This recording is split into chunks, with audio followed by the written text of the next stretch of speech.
it's a really good question. I mean, there's so many events to pick from, unfortunately. The Cuban regime has spent its entire existence trying to suppress the people in order to promote its own ideologies. I think a really good recent example is just while the EU's High Commissioner Mogherini was in Cuba, there was an arrest of over 97 members of UNPACU.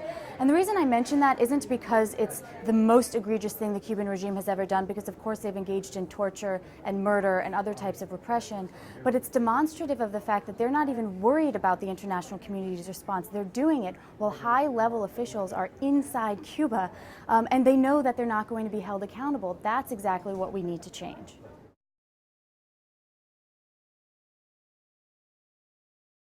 You know, we had seen some reports in the New York Times and other publications that spoke about the abuses of the Cuban doctors program. When we invited the doctors to brief the Department of State, we realized just how egregious these violations were. And it was very clear to us that we could not continue to allow Cuban doctors to be manipulated in this way, but also more importantly, to not allow the idea of medical support, health care, humanitarian assistance be sort of overtaken by human trafficking and extortion.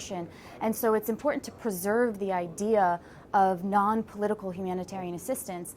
So to us, this is a perfect example of the types of things that the Cuban regime engages in. What we're hoping will happen is that other countries will take the kind of leadership role that Brazil took and insist that in order to receive doctors from Cuba, those doctors will need to be paid directly, and that the Cuban regime will need to assure fair labor practices. And we'll continue that call both here at the UN General Assembly until we see it come to fruition.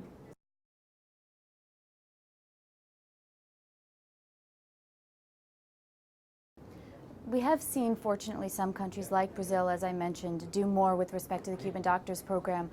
We're hoping that the other nations will do so as well. We understand that many of these countries rely on healthcare support from other countries, but there's no reason that they need to engage in the Cuban program, which is one that extorts and traffics in humans.